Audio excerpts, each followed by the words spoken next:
Memang pemirsa, aksi penolakan atau jemput paksa jenazah COVID-19 bukan baru kali ini terjadi. Bahkan beberapa kasus berbuntut pada proses hukum pelaku penjemputan karena memang melanggar undang-undang kesehatan. Iya, bahkan tak hanya terjerat kasus hukum, pemirsa, para pelaku penjemput paksa jenazah juga beresiko tertular virus corona. Lalu apa sebenarnya alasan para pelaku nekat melakukan aksi jemput paksa ini? Jawabannya kita simak dalam laporan khas redaksi pagi berikut ini.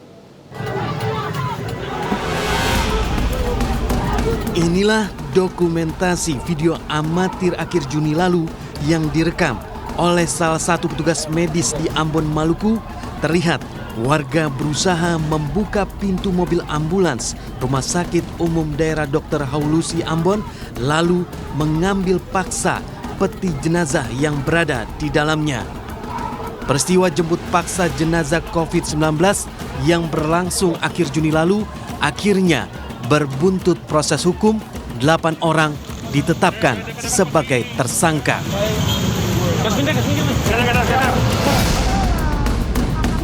Tak hanya bisa terjerat kasus hukum, para pelaku jemput paksa jenazah COVID-19 juga beresiko tertular virus corona.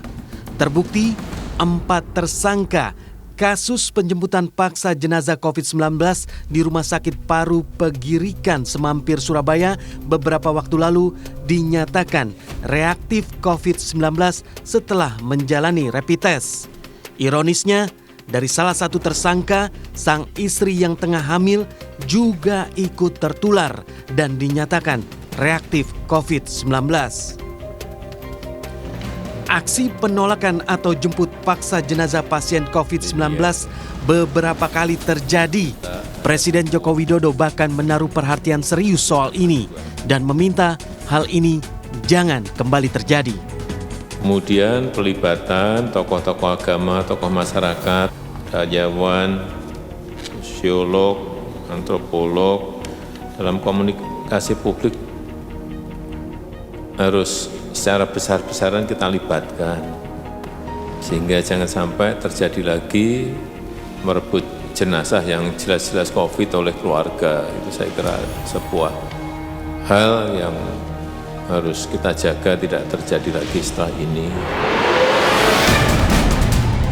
Lalu apa alasan sejumlah warga melakukan aksi jemput paksa jenazah pasien COVID-19? Alasannya pun beragam. Di antaranya adalah pertama soal stigma negatif yang ditimbulkan. Beberapa kasus pemakaman protokol kesehatan berbuntut pada gugatan keluarga seperti di Goa, Sulawesi Selatan. Seperti dikutip laman cnnindonesia.com, seorang suami dari pasien yang dimakamkan sesuai protokol kesehatan berencana menggugat gugus tugas. Alasannya, selain belakangan hasil swab dinyatakan negatif, stigma negatif yang ditimbulkan hingga membuat dirinya dan keluarganya dijauhi masyarakat.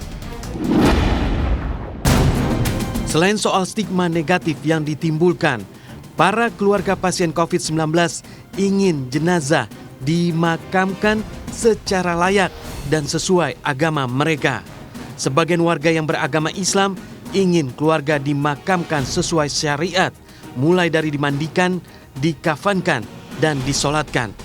Terkait soal jenazah COVID-19 dimakamkan sesuai syariat agama, sebenarnya Majelis Ulama Indonesia MUI sudah mengeluarkan fatwa, yakni meski jenazah dimakamkan dengan protokol kesehatan, tetapi petugas wajib menjalankan syariat. Yang pasti hak jenazah secara syariah harus dipenuhi. Bagaimana mekanisme pemenuhannya? Itu disesuaikan dengan kondisi faktual. Jika aktivitas yang normal itu bisa menyebabkan potensi penularan, maka bisa diganti dengan pendekatan ruksa atau pendekatan dispensasi yang secara rinci dijelaskan di dalam fatwa ini. Apapun alasan sebagian warga menyebut paksa jenazah COVID-19, potensi penularan virus corona sangat mungkin terjadi.